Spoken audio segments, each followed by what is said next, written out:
Only 20 minutes. It's like I didn't even know. It seems like the internet was working, and then I have people telling me like, "Hey, your stream's working." So I reset it. I'm back on right now. Man, the internet here, the internet where I'm at, I'm telling you, like it's like third world level. It's really bad. So tell me something. Do you live in you told me you live outside of Athens, correct? Yeah, as I told. Do you live in an apartment or do you live in a house?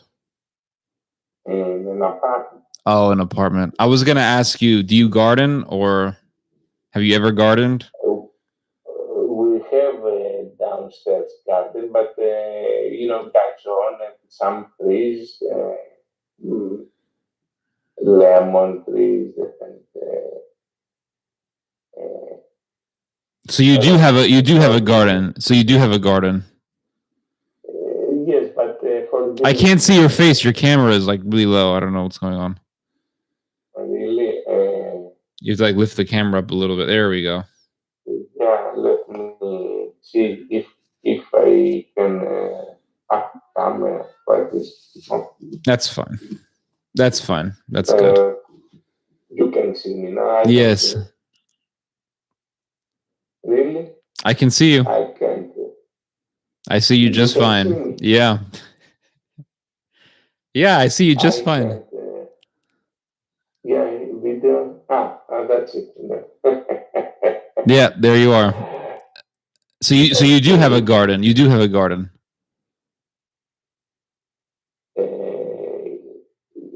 Yes, but it is for all of us. Community garden. Yeah, and we are very lucky because 2 to 3 buildings around us they have, and the others only some 1 or 2 parks for the public park, small public parks. Mm-hmm. And supposing this territory is quite good, very good actually for the rest of the territories around mm-hmm. in 5 to 6 to 10 miles, for example. It's really nice. I'm doing some walking and stuff like that. What are you growing in the community garden? Let me. I'm gonna put the translation. 1 or 2 lemon trees. That's nice. Hold on. Sure. Rhodia. Pomegranates. Oh, pomegranates. Yeah. I have the translation here. Okay. So do you grow dandelion greens? Horta? Do you grow horta? My father and my mother used to go in the countryside about 10, 20 miles, kilometers from here. And you can find Horafia. No. Horafia. Rodikia? Is it Rodikia? Radica. Yeah. See, I know a little bit of Greek. You know. So he is very they like this, and you cut from here with the knife. They're very tasty. But when you eat, how do I know what? You know about this. Because I study culinary. Yeah, I've been studying. Daughter, yeah. One of my daughters Hungary. Chef? Is she a chef or a Geoponos. Hungary. Geoponos. Ioponos? Agronomy. Oh, agricultural or gastronomy? She studied technology of food. She was graduated. She's 38 now years. Oh, that's cool. And yeah, if she's awake, I will show her.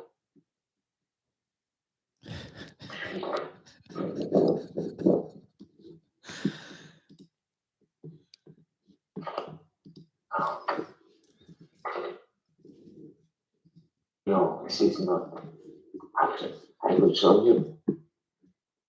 Do you see this? Yes. No? Oh, wow. That's nice. This is the icon I told you. That looks very nice. Yeah. Anyway, my house is not so big, but it's pretty.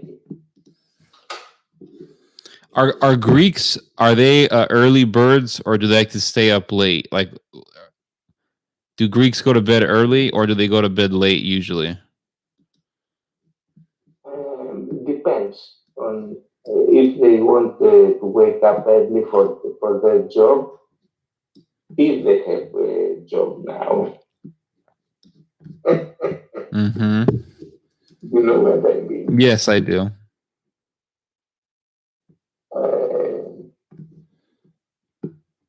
So, But like, do Greeks like to stay up late, or is there a culture of going to bed early? Because some cultures are more prone to going to bed early than others.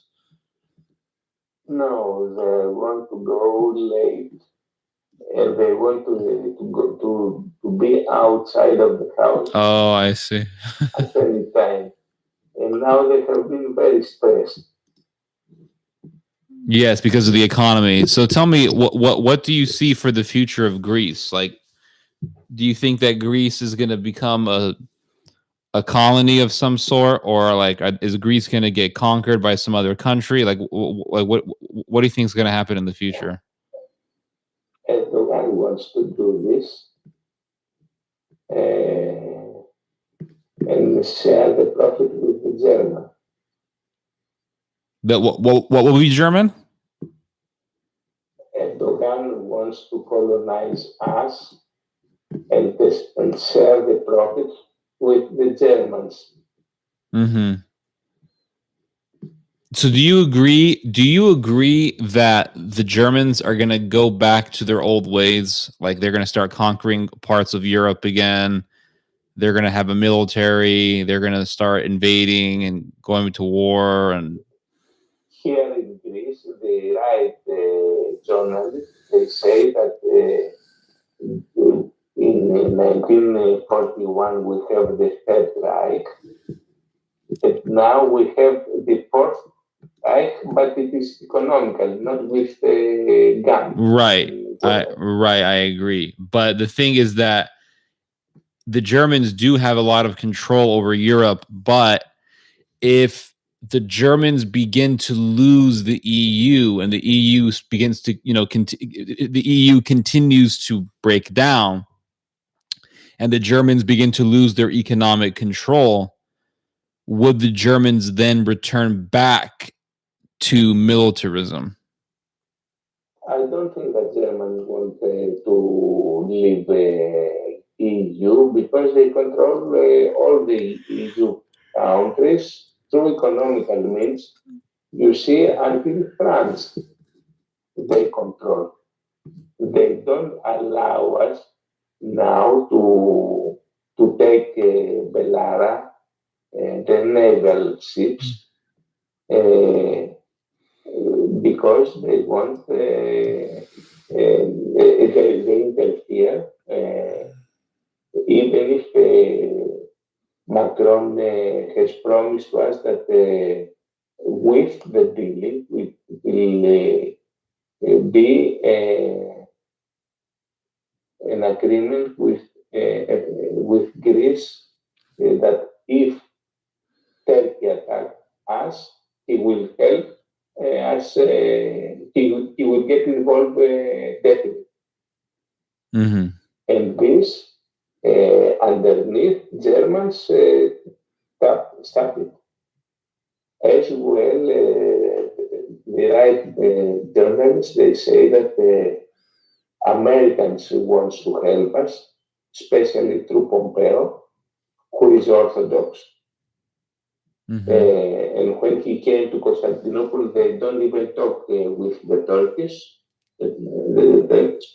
And always they remind, the Germans always they remind to Mitsotakis and to the government that we are their slaves and we don't have to go anywhere to America or to France. Mm-hmm. But don't you think that if Germany begins to lose that economic power, that Germany will then have to revive its military strength? They say that America, after the Second World War finished, they have tied like this German, not to wake up with this appetite during the Second World War. But I don't know if they are able to put her down, Germany, because through this economical situation and especially when Trump lost the election, he didn't lose. They cheat him. Germany as well help with the Dominion. Here in Greece, they said these people that one satellite from the Vatican did the connection with some other countries. They work through the Dominion to change the elections in America. Mm-hmm. Have you ever listened to this? No. No, or no? You are losing too many things. You have to be in touch with them and to teach me how I'm gonna send you from YouTube. Please do. I'll look at it. I'll take a look at it. How can I do through Facebook or Messenger? Do you have Messenger? Do you have an email address? Do you have a Gmail or? I have Gmail.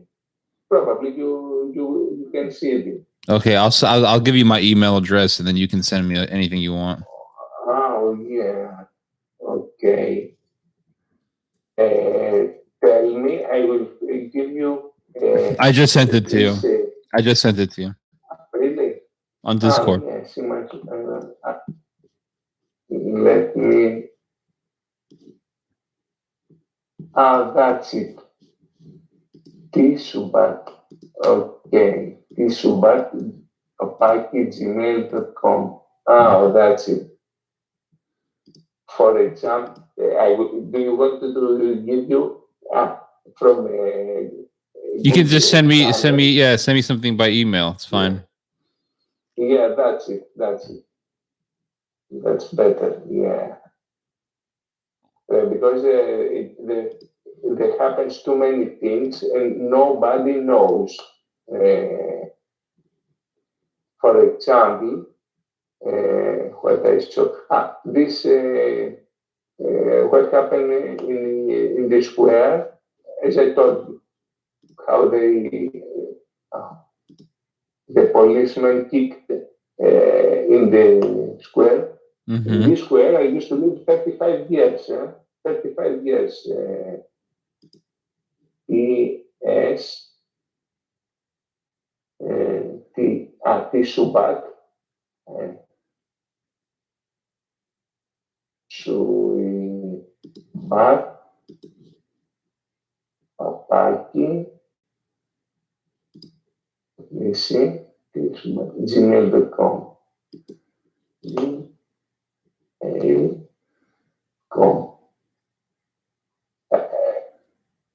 You see it now? I have to check it. I'm not on my email right now. I gotta. Yeah, I'm signing to a different account right now because I'm of YouTube. It writes the police strike with Glock citizens in near Smyrna Square, and some people try to defend this lady with her children, and they beat them up too. Anyway, if I could comment this, I will say to the police minister, have you the courage to go into the place which the migrants are to start to do these sort of things? Mm-hmm. Do you have the courage? You are finding simple, innocent, and not trained people like us, and strike us with anger. Mm-hmm. Right. Yeah. Too many times I'm writing to them, you are gonna put to death to us. And afterwards, can you imagine that you will have to deal with them? Mm-hmm. Then you will see the bitter truth. They will slay you in a minute. Mm-hmm. They don't know what else to do. They are trained about it. Mm-hmm. And they have two things when they study. They don't need to have guns. They stab in the kidneys. It's definitely dead. And they stab in this side. Can you see? In this side. Let me see. Hold on. Stab, because there is a vein here. Mm-hmm. If they hit you here, Mm-hmm. even if you are in the hospital, they can't save you. So they beat up. So the cops in Greece beat up some people on the streets. Yeah, they beat because 2 days before, 1 or 2 days before, they give them a phone call in one other territory with migrants. They said to them, to the police, there is a person lying down, he needs help. And the police came, and from the corners, one team about, I don't know, 15, 20, more became and started beating them, the police, and we listen this incident, and because probably police is angry, he expressed his this situation not to the right people, but to the innocent citizen. They don't have the courage to go up there and start fighting and put them in jail. put them in a boat or in a plane, go back to their countries. And this situation is very difficult because with the migrants get involved the anarchists.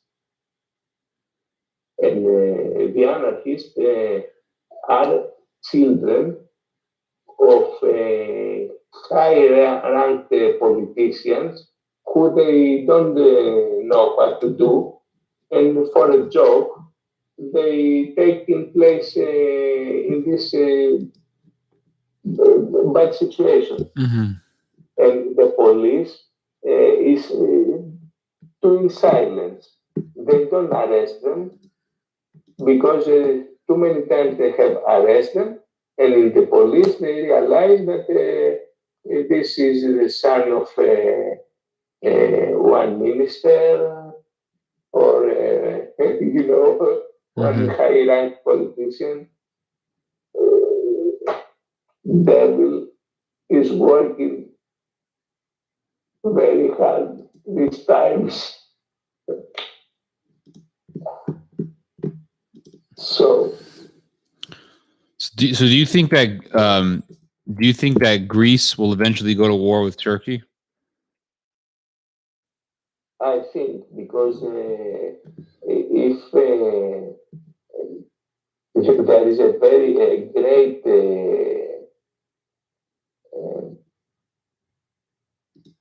university teacher who is describing the situation. If always use appeasement with Turkey, Turkey is not realizing anything else but our cannons, our strength, our heavy hand upon them. We have to deal with them with courage as the ancient Greeks in order to keep them slow. And this appeasement policy, which is from most of the government and the other party, Syriza, Mm-hmm. with Tsipras, you know what I mean. Yes, it is the Cyprus. Yes. Yes, Syriza. Anyway, Tsipras. This appeasement situation is the worst thing to do. Okay. For example, they have one ship, military ship, even if it is for exploration and stuff like that, and searching the surface, working and doing, cruises inside our islands, and the government says that he's not doing anything, just works and stuff like that. But in reality, he's trying to find when our submarines they can hit in order to strike their ships, and putting as well some sensors to make them know where our submarines are hidden, and nobody pays attention. Mm-hmm. It's you know what I mean. You understand? Yes. And for only one party is right just right now is from Velopoulos, this guy from Thessaloniki, Mm-hmm. and they say to him that you are nationalist, you are. They're trying to ridicule him in Mm-hmm. order to, once he said some stupid things about I have pistols from Jesus and from Mount Athos and stuff like that. And always the journalists who are coming against him, they ridicule him with saying this. What political party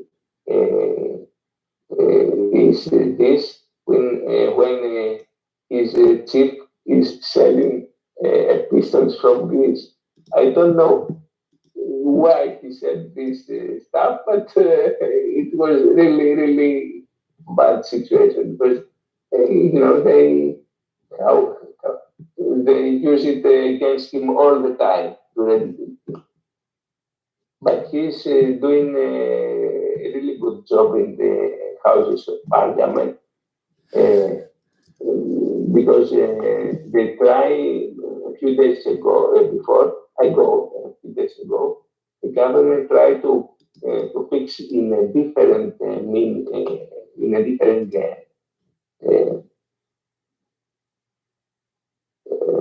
how can I express it? In a different meaning,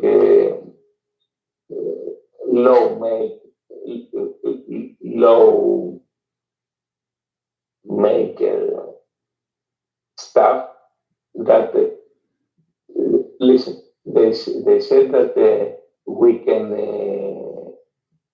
encompass migrants as Greek citizens secretly, just to make them afterward, after 2 or 3 years, able to vote.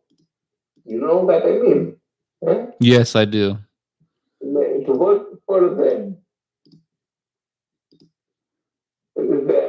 I'm sure that here in Greece there are 3 to 4 million migrants secretly. Yeah. Do you think the migrants are going to destroy Greece, or what's your view on that? They say it openly. They're doing some celebration. For example, this would see us beating their backs, thinking for Muhammad and stuff like that. They are parading with a manner that if you can stop us, come. I mean the police and the people. And you see, the police is doing in their perimeter. They look upon them, and they're doing every nasty thing, insulting us, all the other civilians. The police just stay apart. But if we, as a civilians, doing something like that, always they put they use waters. You know what I mean? Water and crime stuff, bleach and stuff like that against us. Always they use violence. And they don't have the courage to use it against them. I am telling them, can you imagine if they take guns one day, if they have in their phone from their mom, now it's the time, what is going to be done? I don't want to. I understand. To describe, but this is going to happen in all Europe. There are too many of them. I don't know what is going to be in America. Maybe they're similar, but to me, devil has too many useful idiots. But the hidden, the very carefully hidden branch of the devil is Islam, which is very,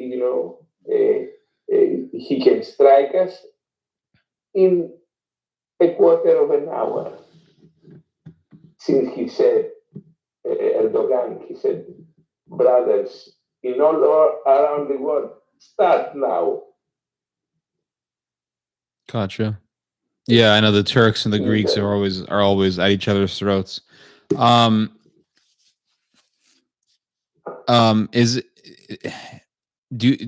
how do I say this? Do you have anything else on your mind? Because I want to start answering people. Hello? I lost them. Guys, you guys are complaining about. Well, I don't want to say complaining, but you guys are pointing out that it's hard to hear people who call me on Discord. I don't know why that is. I'm just so new to this streaming thing. But I'm trying to get this thing back on. Can you guys hear me? Like, is the connection good? Good Lord. Hello? You guys can hear me? I can hear you. Bye-bye, you said. Okay. Okay. Bye-bye. If I can, if my friend Yorgos is awake, okay, I give him a message and I will explain to him. All right, then. Appreciate it. With you. Through Discord, okay? Okay, God bless you. Bye. All right. Bye-bye. Yeah, it's hard to hear people who call me on Discord. I don't know why this is. It's such a pain in the ass. Loud and clear, very nice. I don't know if it's just. I think maybe it's Discord or just the fact that I'm just like trying to do YouTube and Discord at the same time. I really got to get Stream Share. I've been really procrastinating on that whole thing. Somebody told me about Stream Share, and then I did an interview with Sam Shamoun, which was an amazing interview, by the way. You guys should go on Sam Shamoun's channel and watch the interview that my dad and I did with Sam Shamoun. But I really enjoyed it. It was really amazing. It truly was remarkable because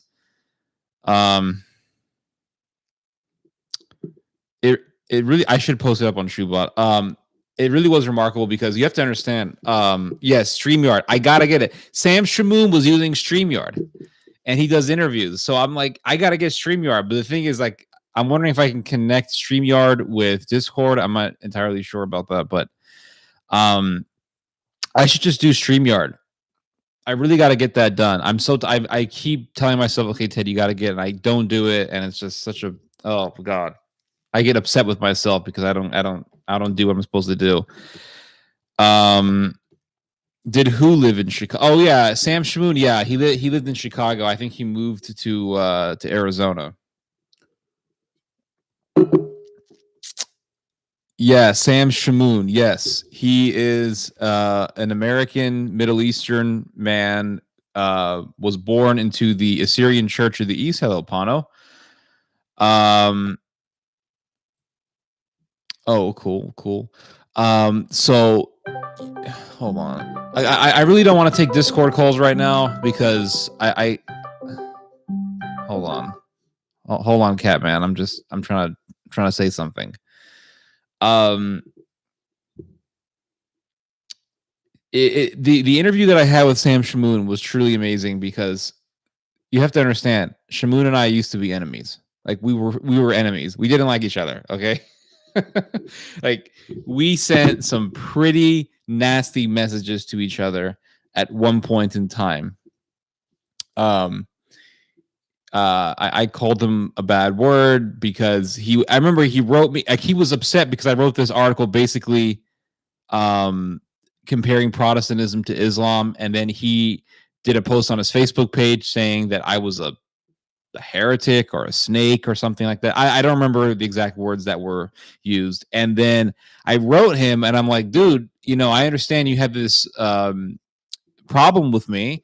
And if you would like to have a debate, we can do that. And he was like, oh, I'll destroy you. And he was just going off about like how he would destroy me. Like, I will destroy you. I'll do that. I'm going to own you. And I basically said, you are James White's slave. I used a worse term than that, but that's essentially what I said. And then he blocked me, and then all of a sudden I got an email from Keith Thompson, who was some crazy Calvinist dude in Canada. And he's like, yeah, Sam Shamoun basically wants me to debate you. And I'm like, well, why doesn't Sam Shamoun want to debate me? So I ended up debating Keith Thompson. So Shamoun and we had bad blood for a while. And the fact that he reached out to me to tell me and to tell my father, that he is becoming Catholic and he was wrong and he was not, he admits that he did not act right, and for us to have that conversation, it was truly amazing. It was truly an example of enemies becoming friends and forgetting the past and forgiving each other. And it truly was an amazing experience to have that conversation with him. I really thoroughly enjoyed it.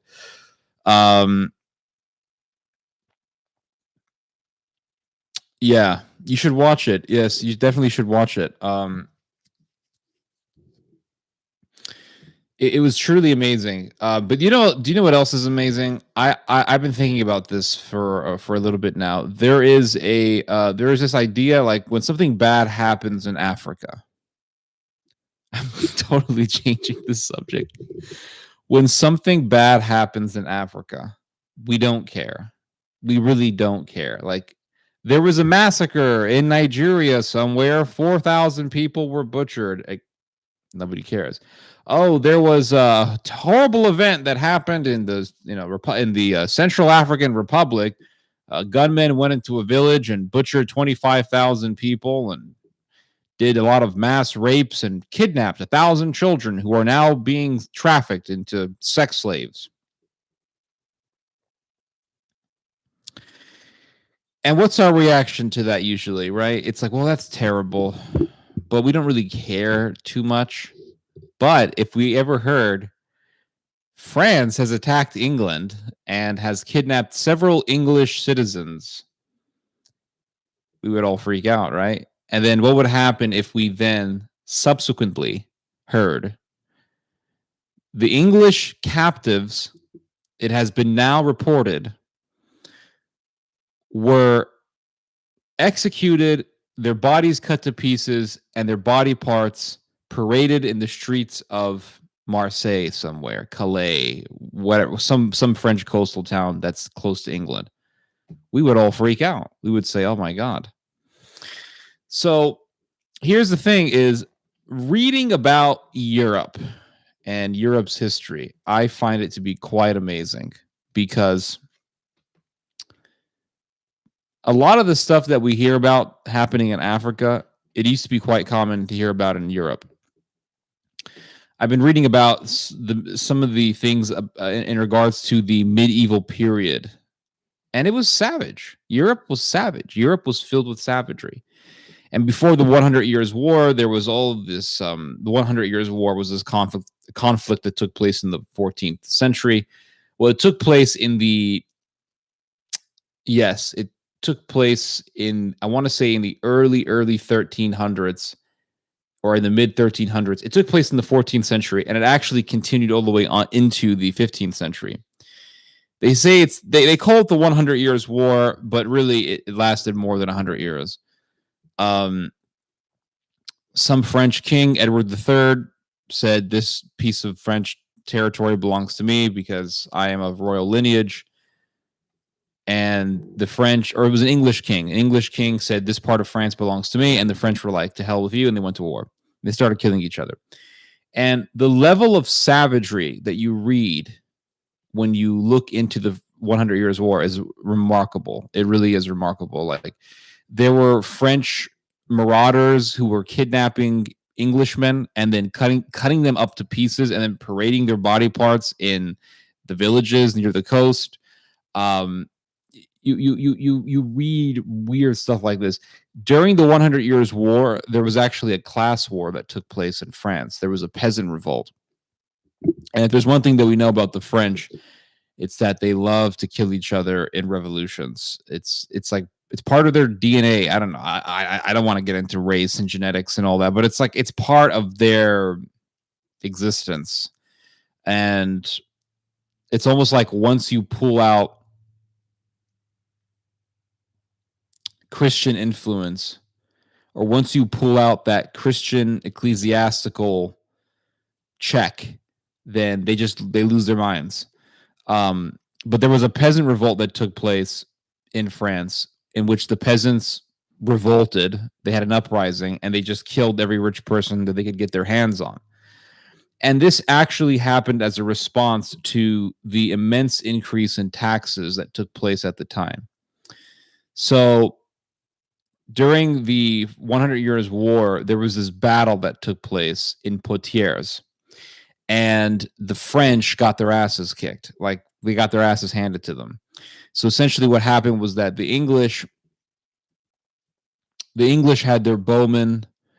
The English longbow was considered to be a very innovative weapon at the time. And the English longbow gave the English a huge advantage over the French in many a battle. Something about the longbow, I don't know the exact physics of it, but I'm going to assume that it allowed the English to hit targets from a very far distance. The English longbowmen were very, very efficient at killing people with the bow and arrow. They were very good at sniping people with it, killing people from very, very far distances. And it's what gave them the advantage over the French in many ways. Later on in the conflict, the French began to develop the cannon, and they began to use the cannon against the English, and the French had the advantage over the English thanks to the cannon. But before that, the English had their longbows. So the French lost in the Battle of Poitiers. The French were listening to some military advisor from Scotland, and this Scottish military advisor said that the best way to win a battle was to just overwhelm the enemy with thousands of foot soldiers. Not men on horses, but a bunch of soldiers on their feet. Kind of like the Russian strategy of just overwhelming your enemy with tons and tons of numbers. So it's a very boring day for me. So I really don't get bored, but it's just kind of today has been kind of almost a lethargic day for me, and maybe I'll get a little bit into that. I think one of the best ways, like if you don't know what to talk about, right, but you got to talk, just talk about how you feel. It's kind of like the singer who's trying to write a song, but he has no inspiration and he doesn't know what to write about. So he'll write about not being able to write a song. I think the Beatles did something like that back in the day. Hold on. What the hell is this? Full-time geek. Dude, I don't know what. Okay. Do you believe in QAnon? I'm just curious. Just tell me about QAnon, man. I'm very interested about the pedophile armies that Trump was fighting. Anyway, long story short, French lost, and then a bunch of French nobles were captured by the English and forced into captivity. And these nobles needed to get money.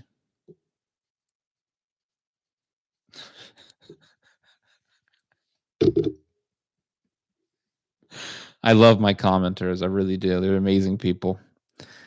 So the nobles were like, hey, if I want to get money, I got to go back to my village that I controlled. And the nobles were sent on bail. They went back to their villages and they just started taxing the hell out of their peasants, right? Peasants got mad. They say, we keep getting taxed by you people. So they had a revolt. The revolt was led by the head of the Commodores, his name, or the commoners. His name was Stéphane Marcel. He was a French revolutionary, and he was the head of the Third Estate. So in France, there was a system of the estates. There was 3 estates or 3 classes that was the that they had 3 classes that the French society consisted of. You had the nobles, the wealthy, and then you had the clergy, and then you have the commoners, who were pretty much everyone else.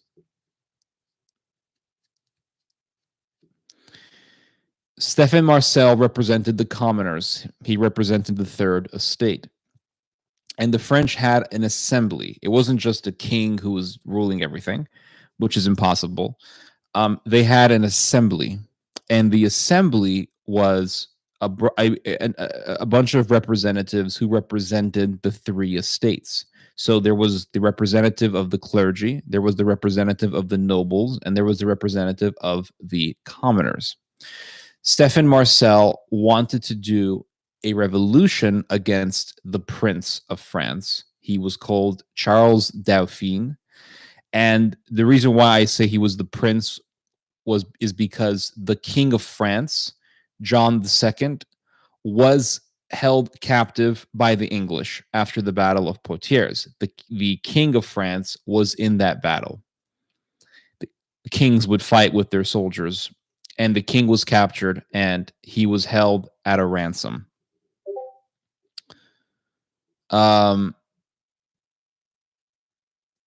Richard the Lionheart. I think, yeah. Okay, but you said Lionel Richie was Richard the Lionheart.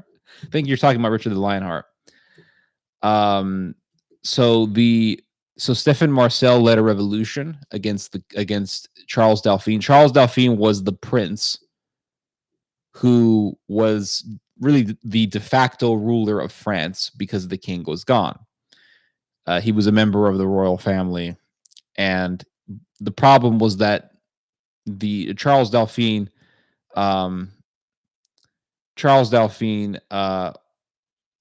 he was a little bit more timid than the king, and he wasn't really that fit to rule over the whole country.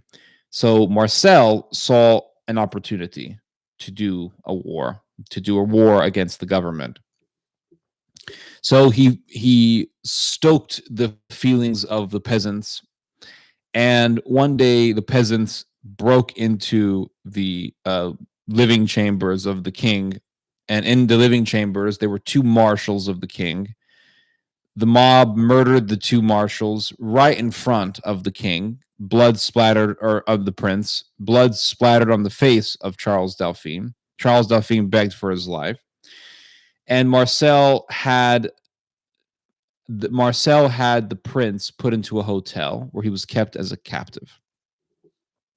Now, what's interesting about this peasant revolt is that the peasants, the rebels, they would wear these little caps, and the caps were red and white color, like the flag of France. So in this story, you begin to see the development of the French psyche of murdering people once you don't get what you want.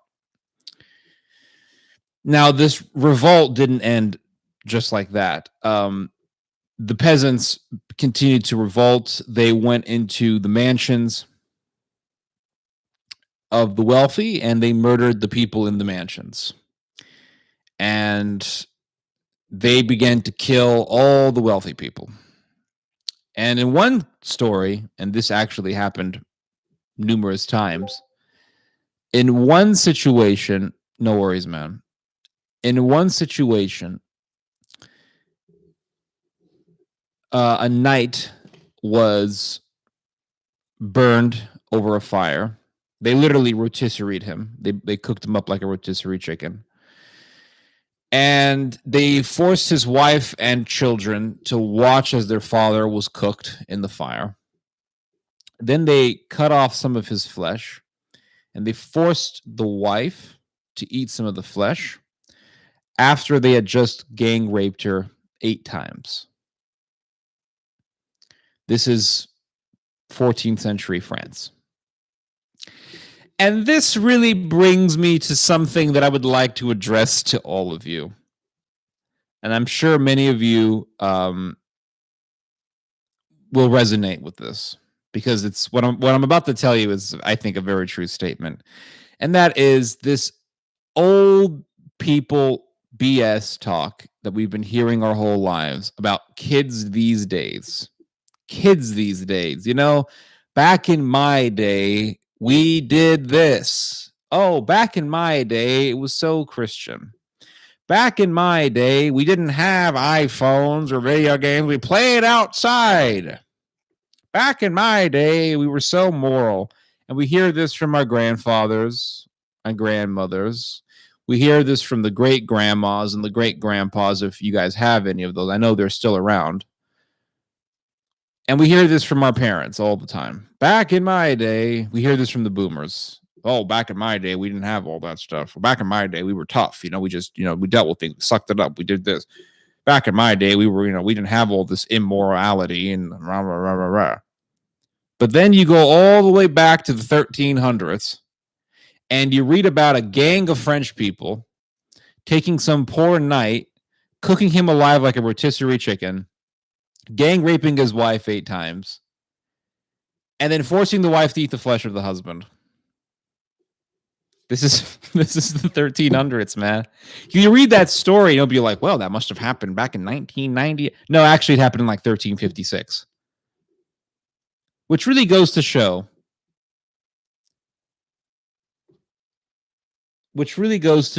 that it doesn't matter what technology you have. Like, well, the problem is, it's the technocracy, guys. It's made us all good. No, computers don't make you corrupt. That's a bunch of bullshit. Video games don't make you corrupt. I've been playing video games my whole life. Okay, I'm fine. Haven't done any school shootings. Music doesn't make you corrupt. It doesn't. I've been listening to sitar music for over a decade now. 12, 13, 14 years of my life. I've been listening to sitar music, Indian music. I've listened to Japanese. I've listened to all sorts of music. I've been listening to foreign music my entire life. Do you see me walking around with a Hindu outfit? You see me walking around like a Buddhist monk? I don't let things like that affect me. I don't go around, I'm a Buddhist now because I heard a song. Like, nothing works that way. Nothing works that way. Things like music, like computers, video game, that doesn't corrupt you. You allow things to corrupt you. Those things don't necessarily corrupt unless you allow it.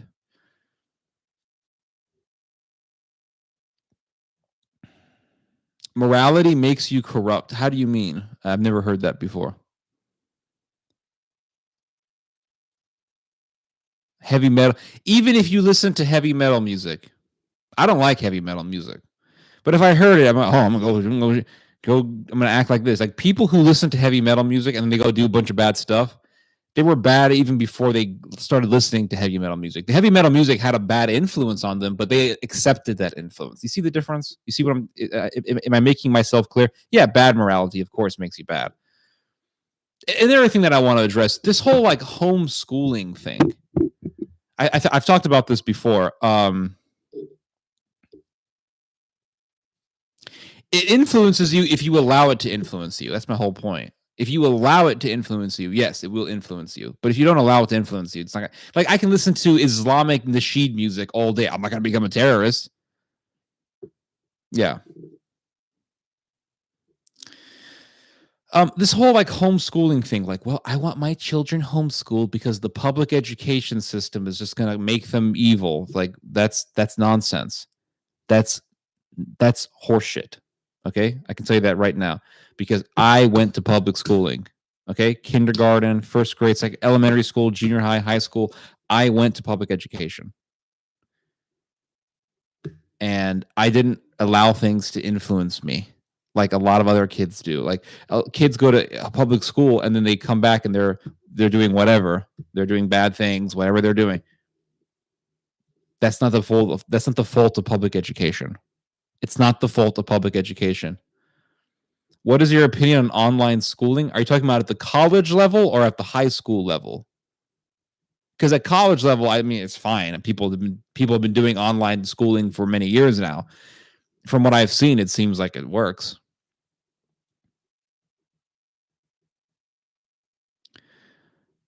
Full-time Greek. I went to public. Oh, high school? I mean, I guess it's fine. I guess we have to do it now because of coronavirus.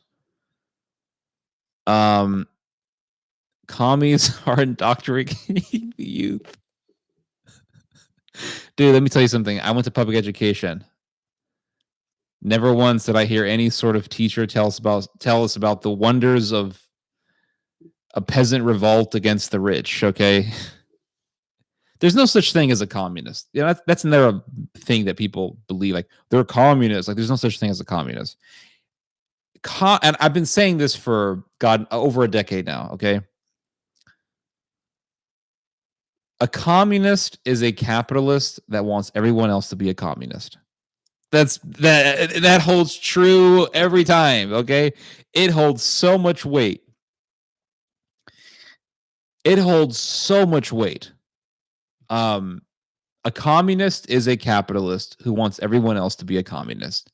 What's bad for you isn't bad for me. That's why you'll read about these socialists who have their big mansions and they have book deals and they make lots of money. We saw this with Bernie Sanders and you have all these morons from like Seattle somewhere who are like, are you voting for Bernie? I'm voting for Bernie. The Bernie Sanders fanatics, they're basically like the Ron Paul people of the Democrat Party. Remember the Ron Paul fanatics? I remember going to Austin over a decade ago, and I went to a pro-life rally over there. It was a great rally. It was like, I don't know how many thousands of people were. There was a lot of people there, and it was. I thought it was cool. A lot of Catholics were there, chanting, singing. It was really a beautiful thing to behold, I must say. But I went to this rally in Austin, and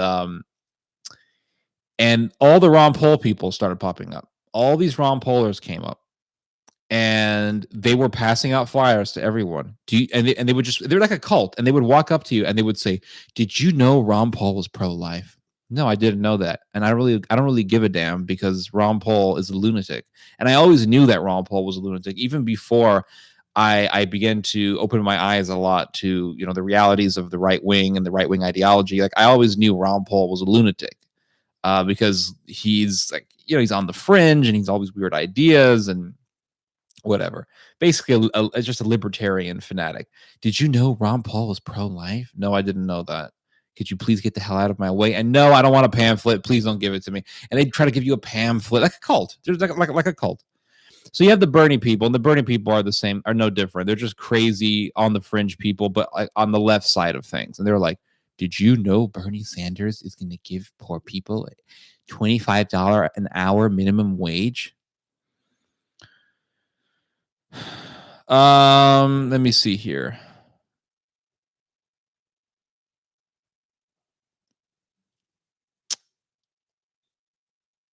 Tearing America down. I disagree. They brainwash kids in public school. You see, this is another thing. If you raise children and you raise them right, it doesn't matter where you send them. You could put them in a Nazi school. They won't get influenced.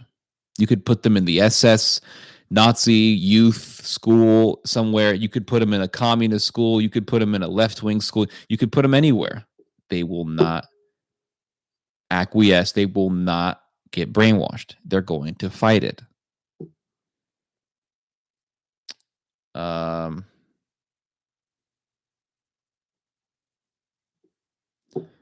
Full-time geek. I'm curious.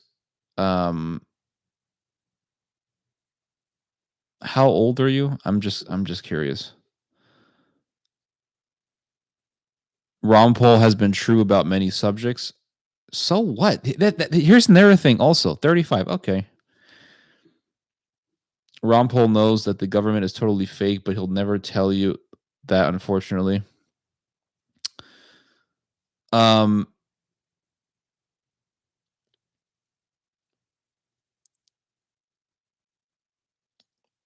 was I going to say? I completely forgot my train of thought.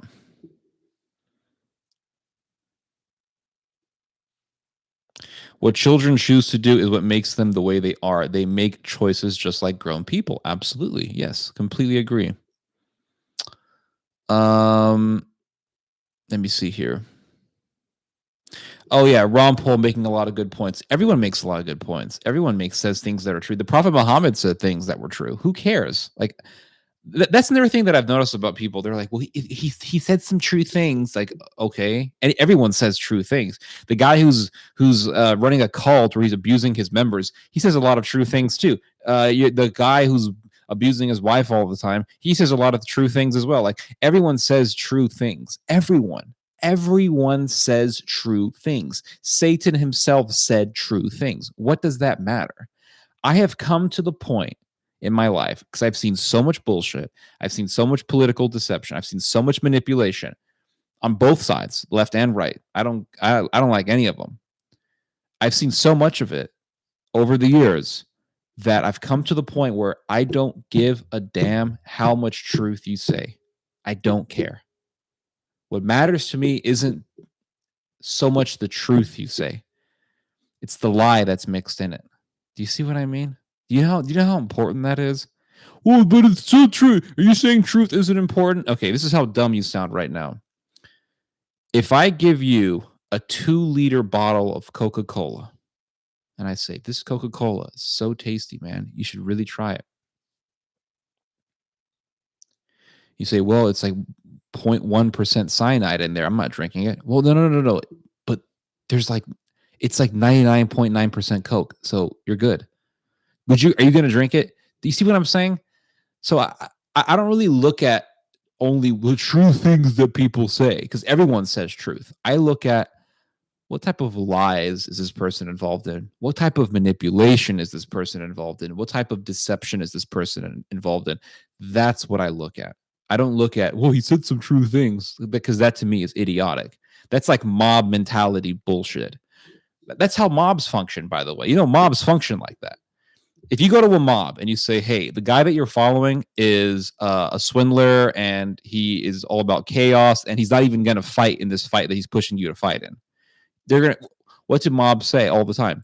But he's saying the truth. They say that all the time. And anytime there's a mob, they're saying the truth.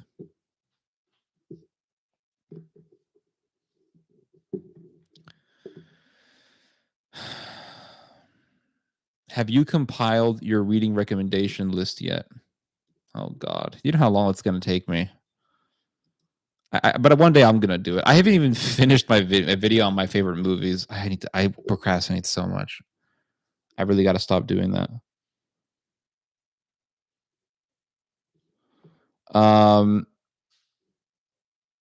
Kids were told in Soviet-era school to rat out their parents. Yes, that's right. The Nazis did the same thing.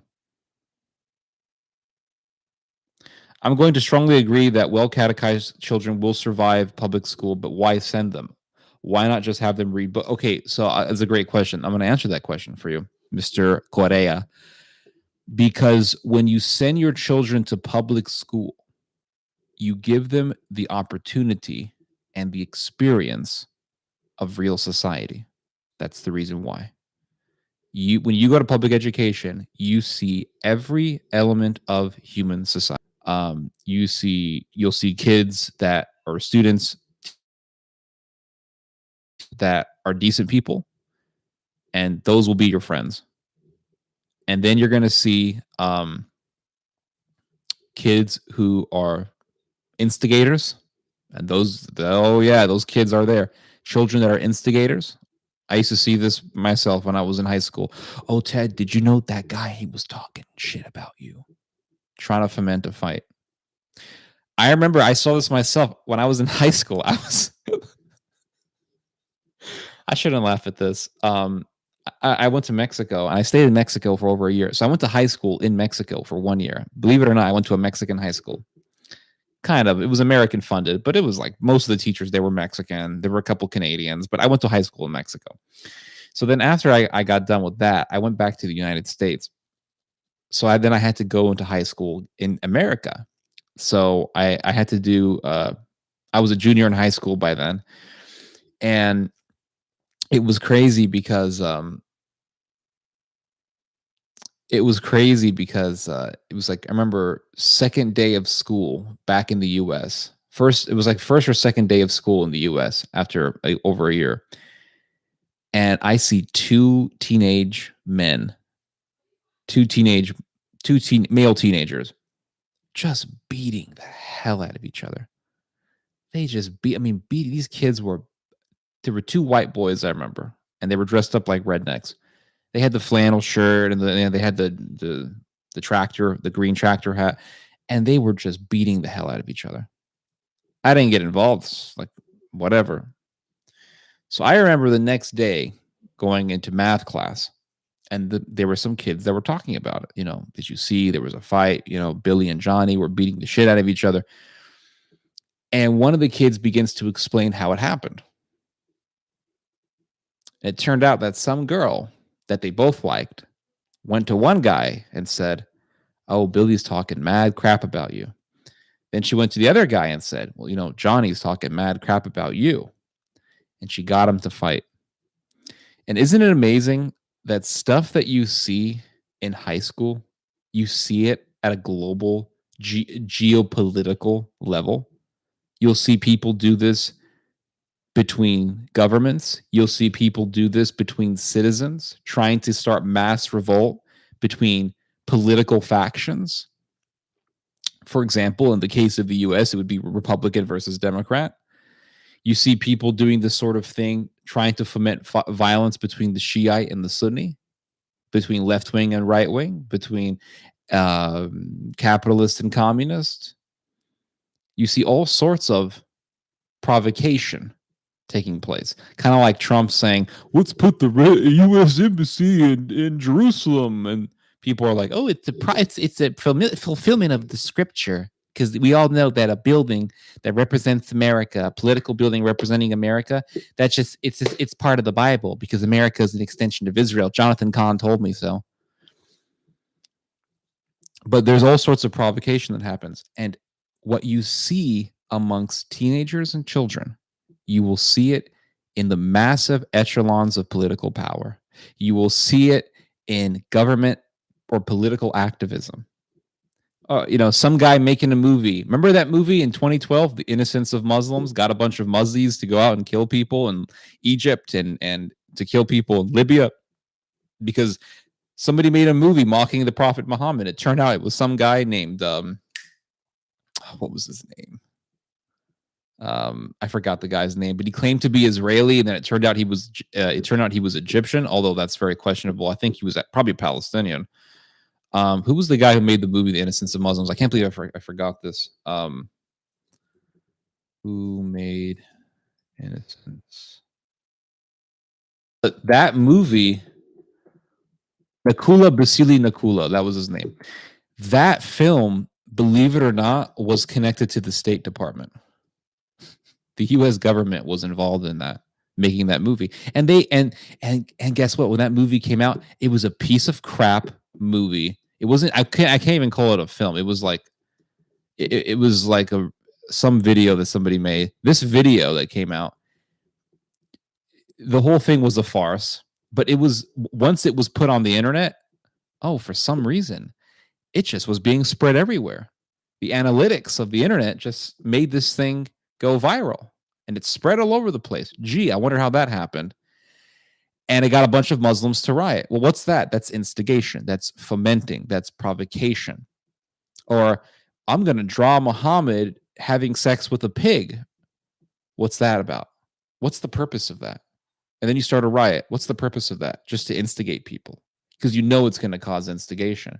And then you can say, "Oh, look, the Muslims, see how they act," or look, this is why we need to shut down the border, or something like that. It's instigation. All of these things are instigation, provocation, instigation, all of this stuff. But amazingly, instigation at the political level, be it an activism or be it at the governmental level, happens amongst teenagers in school. So the behavior that you see in teenagers, it doesn't end. It translates into other realms. It doesn't go away. None of this stuff goes away. It's the same reason why you read about, communists butchering people by the millions. Well, what's that about? We look at teenagers, look at children. You will see violent tendencies amongst certain children. You'll see it amongst teenagers. That doesn't go away. That urge for violence doesn't go away. They become adults. Sometimes they go out and they murder people and they go to prison. But sometimes you have certain people who say, well, I really want to kill people, but I want to do it in a legal way. Okay. That's established a communist government. Oh, that's murder them. What is that? People say, oh, the reason why they're put in camps was for political reasons. No, it's that some people, they have an urgency to murder. They have a thirst for blood. It's satanic. I'll read y'all's comments. I disagree with sending kids or public school. I have seen dozens of Catholic families send their kids there and seen dozens of Catholic families who did not. At the end of the day, those who didn't keep the faith. Yeah, I've heard this argument before, but it's kind of sad that an experience in public education would make you deny God or would convince you to deny God. I think that's sad. I have never denied God. I've never said, I'm going to become an atheist because I went to public education. And believe me, I met teachers who believed in evolution and who laughed at you because you didn't believe in evolution. And kids laughed at you because you don't believe in evolution. Kids will laugh at you because you believe in God. Kids will mock your religion. And that makes you deny God. That's ridiculous. There were Christians who were fed to the lions and they didn't deny God. Do you see what I'm saying? I'm not laughing at you, by the way. I'm trying to help you see my perspective. That's what I'm trying to do.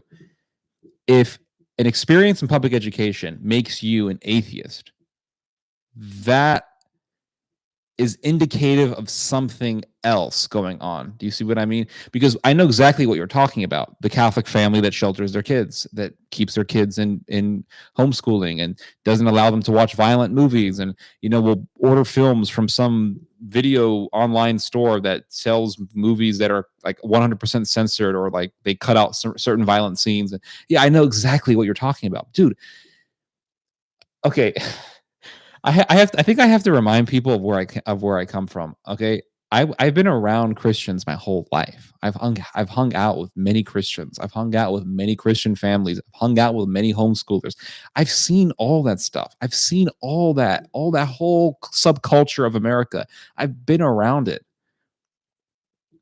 I know exactly what you're talking about.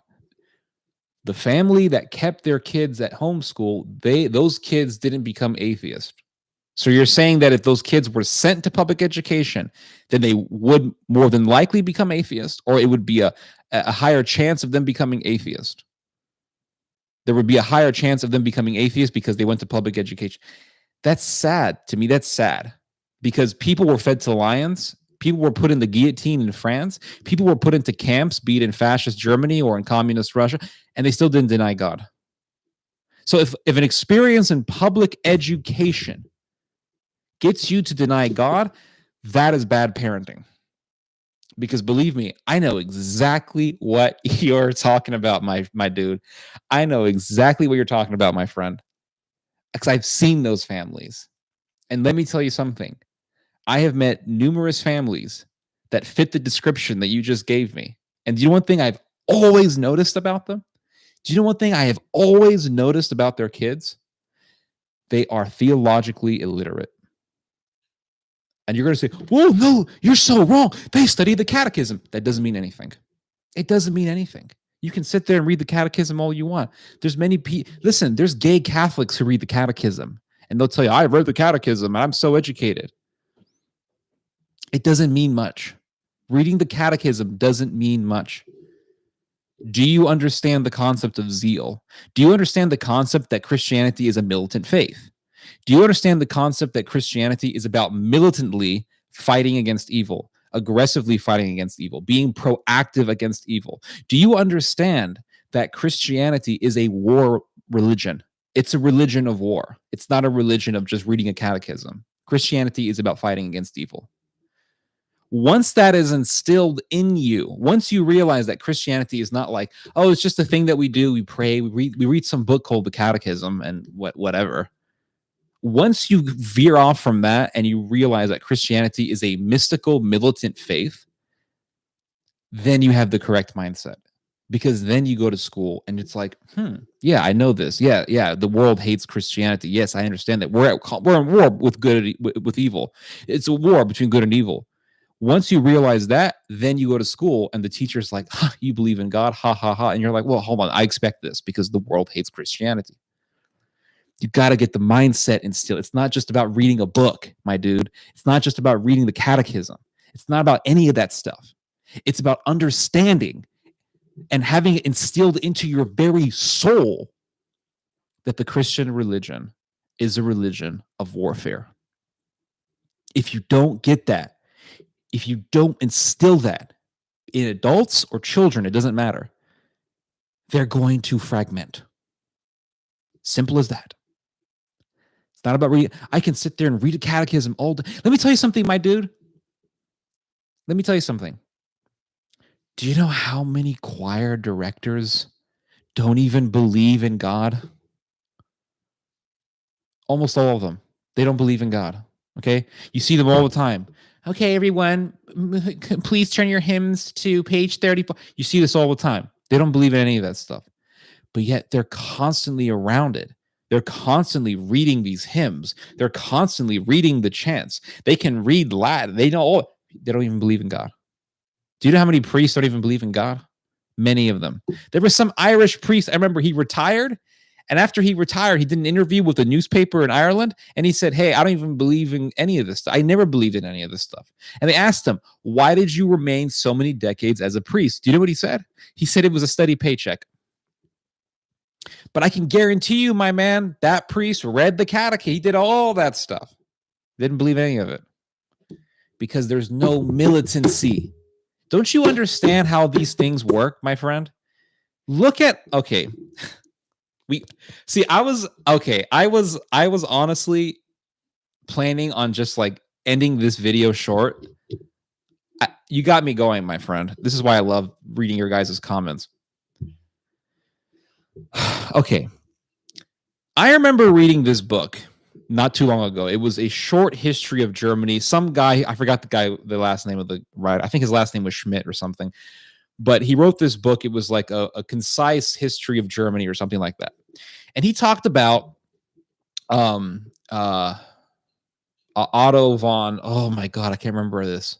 Who was the German leader? Otto something. Bismarck. Okay, yes. My mind is melting. Otto von Bismarck. Otto von Bismarck, when he took power over Germany, he knew that the way to mobilize the people and to have enthusiasm for Germany was to make an enemy. Otto von Bismarck would always point the finger at the Poles. The Poles are this, and the Poles are that, and the Poles are this, and we have to defend Deutschland. We have to defend Germany. And what does that lead to? Once you create an enemy, and the people can identify that enemy, you have mobilized them for your cause. You don't mobilize people by going up to them and saying, hey, there's this great book. You just read it, guys. Just read it. It's not how you mobilize people. You don't mobilize people by saying, this is book. It's a catechism. It's just amazing. It's amazing. It's great for your soul. You should read it. It's not how you mobilize people. That's not how you keep them on the faith. You mobilize people by pointing to an enemy. And once that enemy is identifiable and the people can identify it and they know that that enemy is a danger to them, you got them. And once you make that struggle, that conflict into something cosmic, and you say this is an eternal war, it's a cosmic war,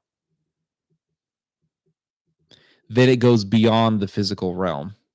And the things in the physical world that would bother us so much, being rejected by friends, being castigated by others, being humiliated and made fun of by teachers and by peers because of your faith, all of those things, they don't bother us anymore. Because now our mind is bent upon a cosmic and transcendent cause. Right there. You've just made a life's purpose. Why would people reject the Catholic faith? Why would people reject the Christian faith if the Christian faith is their life's purpose? Everybody wants purpose, right? Like that's our whole thing as humans. We're looking for what's the purpose of our life? What's the purpose? And this is why the book The Purpose-Driven Life by Rick Warren was such a bestseller, because people are searching for that. They want to know, like, what is the purpose of my life? That's what they're wondering all the time. That's all they're thinking about.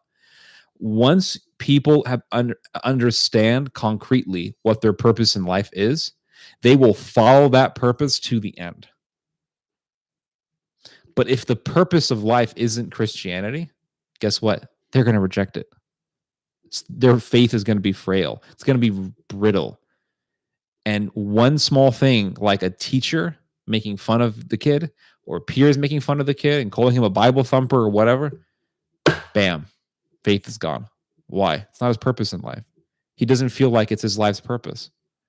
He feels like his life's purpose is to have friends and to be accepted. So that's my explanation. I hope that makes sense. Theo, yeah, absolutely. I'm lit.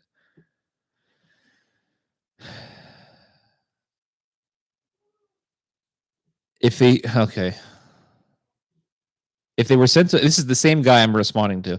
If they were sent to public education, the sad reality is they have a higher chance that they lose. See, there you go. I hope you've heard everything I've just said and you have a better understanding of what I mean. Okay, by sending your kids to public education, you should send your kids to public education. Absolutely, you should. This is the problem with modern day Catholicism. Like I'm not even going to say modern day Christianity, because I think a lot of evangelicals have a better understanding in this than Catholics do. I'll be honest with you, man.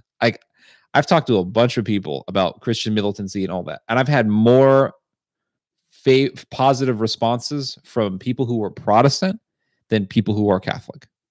I am not going to exaggerate things.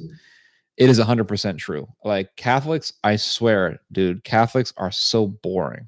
Like most Catholics are so damn boring. They're just like, well, I go to mass every day, I read my catechism, and that's it. Like, where's the militancy? Where is the understanding of the war between good and evil? It doesn't exist amongst Catholics. It really doesn't.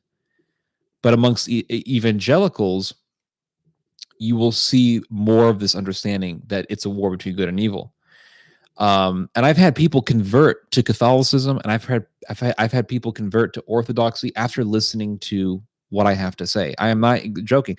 I remember one time I went to In-N-Out Hamburger. This actually happened to me a few years ago. I went to In-N-Out Hamburger, and I had the hamburger, fries, whatever. Then I got up, I left, and as I'm outside walking towards the parking lot, all of a sudden someone says, "Hey, are you Theodore Schuba?" And I was like, oh shit, like this is the end, guys. They're gonna get me. And I turn around and I see this skinny white guy in front of the restaurant. And I said, "Yeah, I am."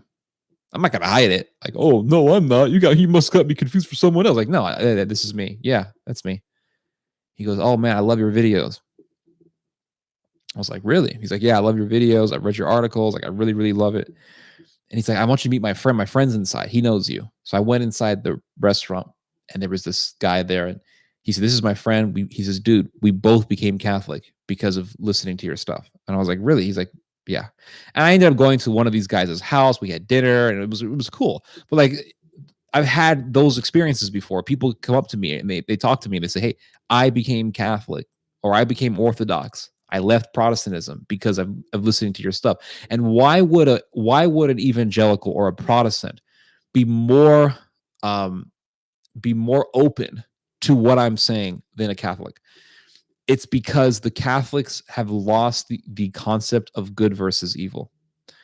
Because many evangelicals today still have an understanding of this. They still have an awareness of this war, this cosmic war. When they hear me talk, they're like, that makes perfect sense. The one that has an understanding of the reality of cosmic warfare is the one who will prevail. This is why Muslims and Islam is prevailing so much. Everyone's like, "Oh, they're making, you see what's happening in France? They just made the cathedral into a mosque." Yeah, and don't care. Honestly, I don't care. I don't give a damn. Dude, I haven't even drunk coffee today, and I'm so hyped up right now. It's amazing. I don't care. I don't care if a cathedral in France was made into a mosque. I don't have sympathy. I have sympathy for, chickens and cats. I have sympathy for humans who are really suffering. I don't have sympathy for stuff like that. You know why I don't have sympathy? Because the reason why the cathedral became a mosque is because the Muslims have an awareness of good versus evil. They do. They have an awareness of good versus evil. Catholics don't. Because you know what the Catholic faith has been reduced to? I'm just going to pray the rosary every day. And that's it. Just pray the rosary. Hey, all sorts of, terrible things are just pray the rosary. Pray the rosary. There's no concept of like collective action. There's no concept of anything like that. It's all like I pray the rosary and I read the catechism.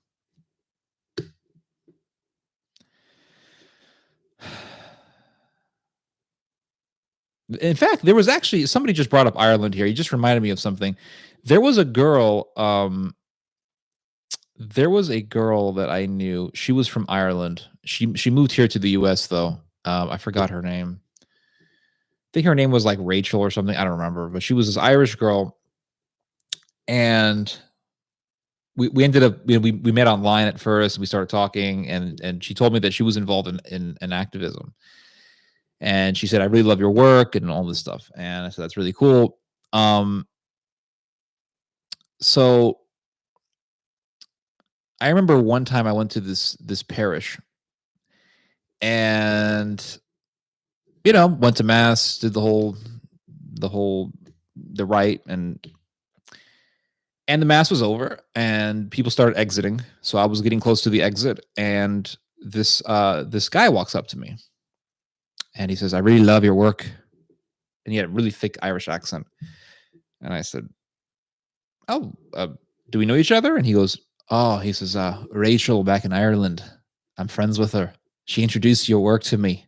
I love your work. And this is a young guy too. This guy had to have been in his 20s. And I was like, awesome, man. And it was like, it's such a small world, like you meet somebody and all of a sudden you go to a parish and before you know it, like some guy from Ireland is talking to you and he's like, oh, I love your work. And this Irish girl, she did this thing where, I know I got the Irish accent down. The hardest accent is the Scottish one. The Scottish is you have to be like an amazing actor to be to do the Scottish accent.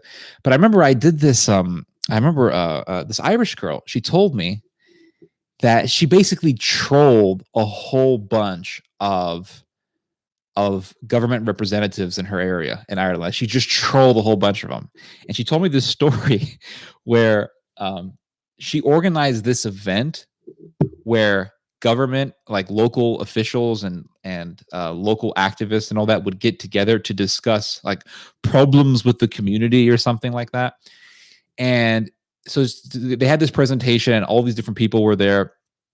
And there were some people who were part of, I think, the local government, and there were some activists that were there. And there was a bunch of different people there.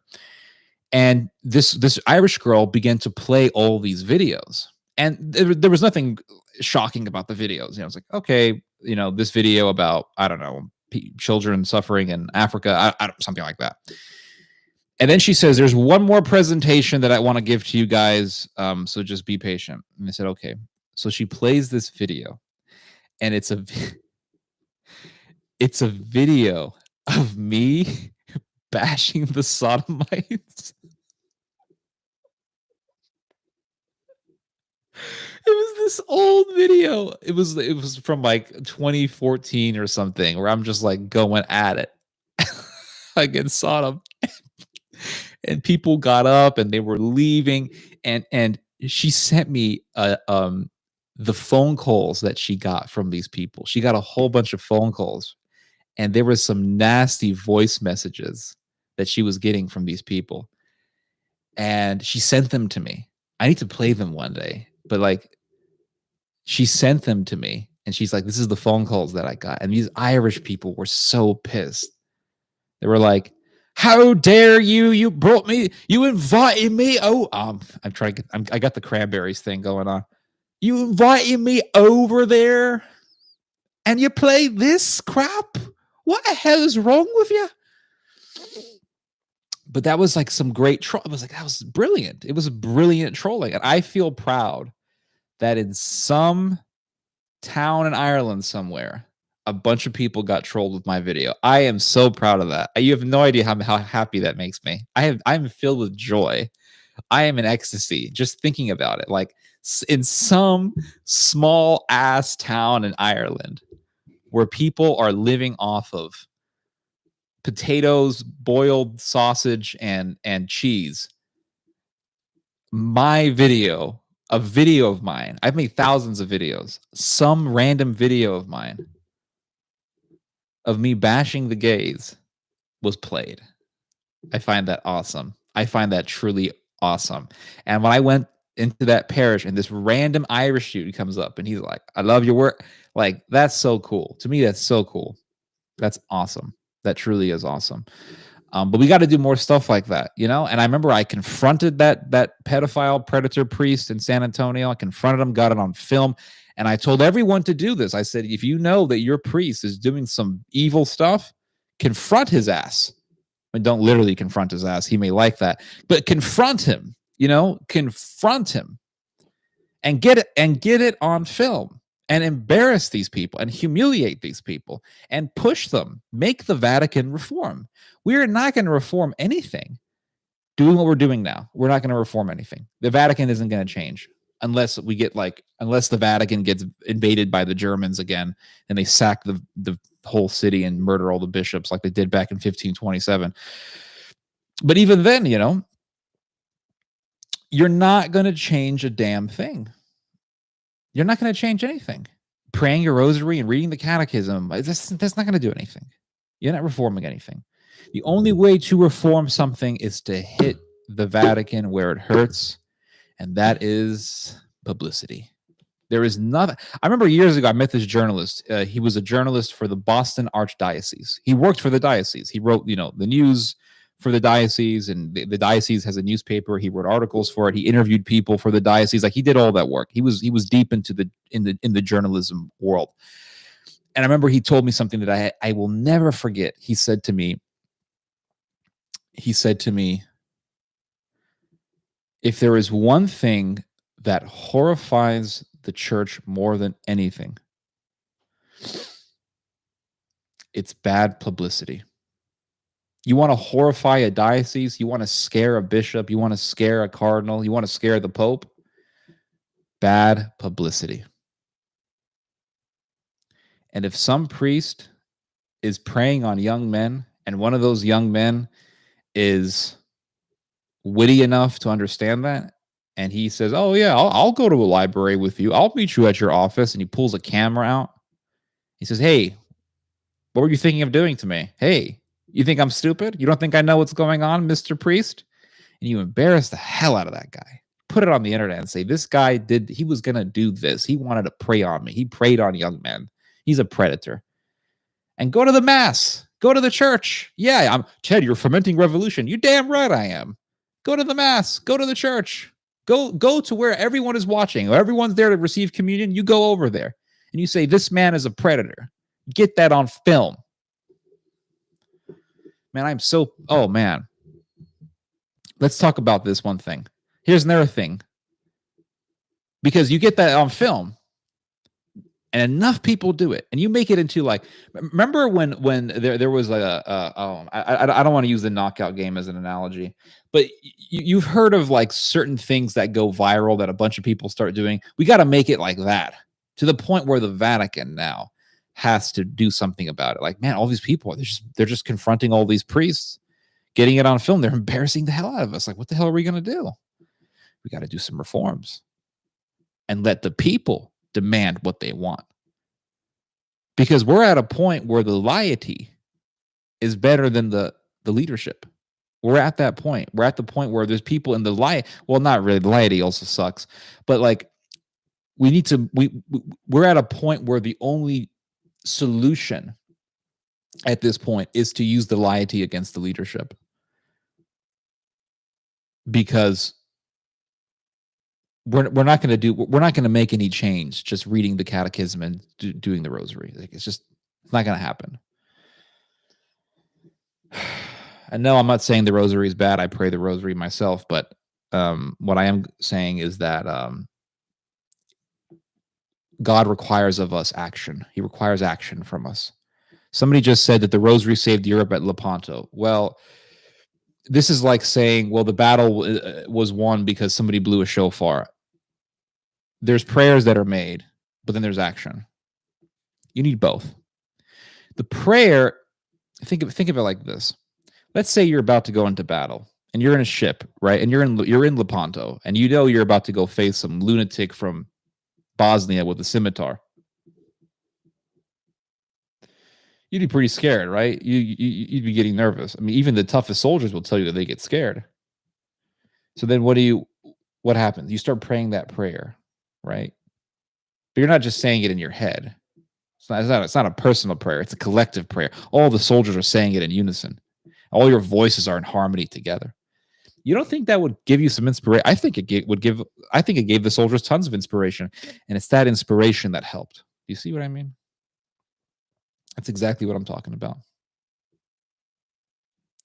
The laity are already pushing back against the bishops. Yeah, but it's not enough. It really isn't. Like, they're just listening to Michael Voris, and they're going to some pro-life rallies. Like, I'm not really seeing huge movements here. You know, I believe it or not, I had a conflict with church militant. I'm not gonna lie. I mean, it's not a secret. There's a video of me arguing with Michael Voris. I put it right there up on YouTube. But I'll give you guys a little background story. What do you want them to do then? I just literally explained it. I literally explained my strategy. Okay. So let's go back to the subject at hand. I remember when I confronted that predator priest, and I got it on video, and I told the producer at Church Militant, his last name is Pearson. I forgot I think Mike Pearson, I think his name is. And I said to him, I got a video for you. It's me confronting this priest, and I'm going to send it to you once it's been edited. He goes, okay, fine. So I sent him the video, and I don't get any response from him. I wait a few days, no response. All of a sudden, like a week passes, no response. And over a week passes, no response, which was very unusual because Pearson always wrote back to me within the same day. Always. Like the day I write him, he writes back to me. So I wrote him like 2 weeks later, and I said, hey, man, whatever happened? I never got a response from you. And he said, well, we had a meeting that morning, and everyone wanted to play the video except for one person. This is what he told me. Everyone wanted to play that video that you made except for one person in the studio. And so we can't play the video. Who's that one person? I'm willing to guess. I'm going to assume that it was Michael Voris. And it just speaks volumes, you know? And it's sad because Michael Voris runs a show called Church Militant. And I was actually inspired by Voris. That's the thing that people don't understand. When I did that video, I was inspired by Michael Voris. Michael Voris is like an imam amongst the Catholics, telling people to go do the great jihad. Like, he inspired me. I remember when I first became Catholic, I was listening to Michael Voris, and Michael Voris said, and he was absolutely right. He was absolutely right. He said, are you willing to emulate Christ and pick up a whip and drive the thieves out? Are you willing to do that? And he was absolutely right. But yet when someone actually did it, when someone actually became proactive, Church Militant tried to shut this person down. This is exactly why I say I don't give a damn how right people are. I don't care about how right people are. I care about how wrong people are. I don't care about how right they are. People say all sorts of, he's right about this, you know? Yeah, and Michael Voris was right when he said, are you willing to take up a whip and drive the thieves out? Are you willing to do it? He was absolutely right to raise that question. But then when someone actually did it, he wanted nothing to do with them. That's why I don't care about how right people are. I care about how deceptive they are. I care about how manipulative they are. And I care about how honest they are. And by honest, I mean they have integrity. Because people will give you all sorts of truths, but they mix it up with lies. And that's what you got to watch out for. You have to watch out for that.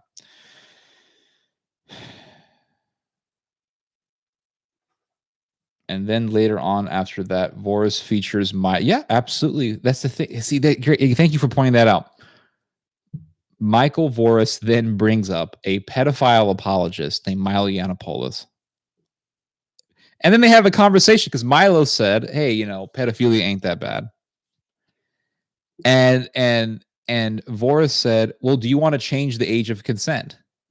And Milo said, I think 16 is okay. Now, don't forget, when Milo made that defense for pedophilia, he was literally talking about pederasty. He was talking about man-boy stuff, man-boy degeneracy. And Voris, in the context of bringing up that statement, says, do you want to change the age of consent? And Milo says, I think 16 is okay. And what does Voris say?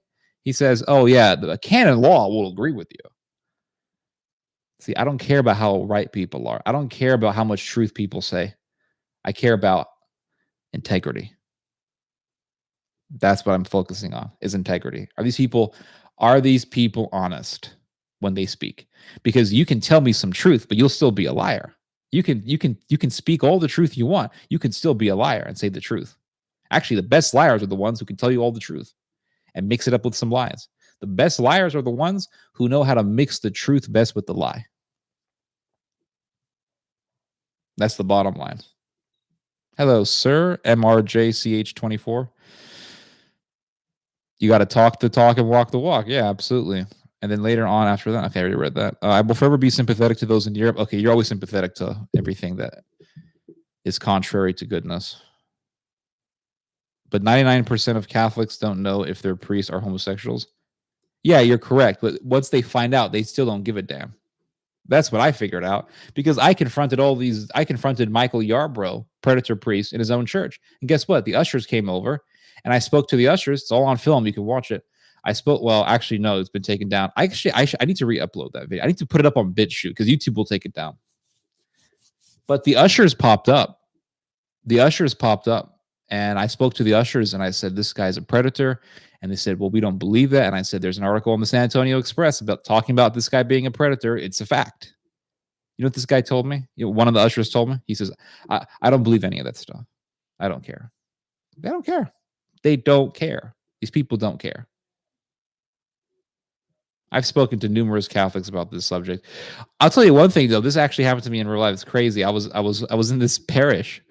I was in this Catholic parish, and this woman walks up to me and gives me a $100 bill. And I was like, why are you giving me money for it? She's like, oh, I saw your video. She said, I saw your video confronting that guy. I just want to give you some money. And I'm like, no, come on, don't give me money. She's like, no, take it. Just take it. Trust me. I'm like, no, seriously, come on. No, just take it. So I took the $100 bill. It's a gift. I mean, I think it's an insult to reject gifts, but it was amazing that she saw that and she saw me and she was like, hey, thank you so much for doing that. But we need more people who can appreciate that type of work, Odyssey is great for videos. Okay, I got to look up all this stuff and really just get this pat down. Thoughts on E. Michael Jones's work? I think E. Michael Jones, I have mixed thought. I think that he says a lot of things that are good. I haven't really found any reason to object to what he says. I did like his debate with Michael Brown. I thought he did okay in his debate with Michael Brown. My only fear in regards to Michael Jones, my only concern would be that some people read his work about the Jews and then they use it to justify some weird anti-Semitism. Like that would be my only concern. But I'm not necessarily going to put all that. I'm not necessarily going to blame Jones for that.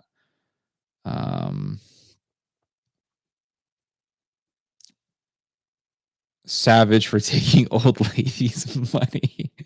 She was very insistent, man. I was like, hey, no, come on. And she was just like, no, just take it. And okay, fine. Somebody gave me a gift. Why not receive it? You know? There's no shame in taking gifts. You know, sometimes people look down on it. They're like, "Oh, he took a He took it." It's like, okay, it's a gift. Big deal. Anyway, I've given you guys a whole lot, man. I've been really. This man from Greece called me up. We were talking, but once I'm done with the conversation, it's like bam, bam, bam. The soul starts talking.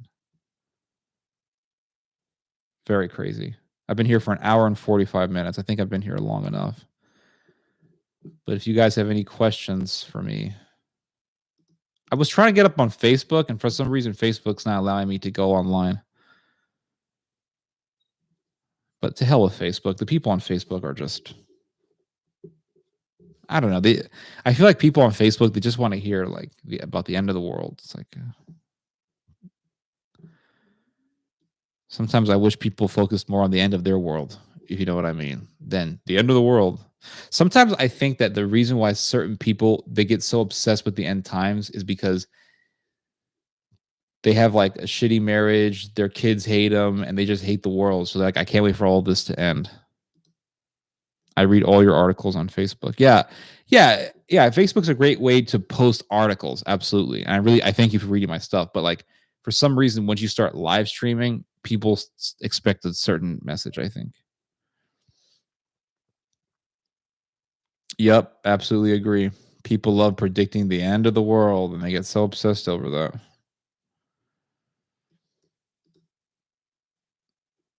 Anyway, I think I'm done for tonight. I've been here for long enough.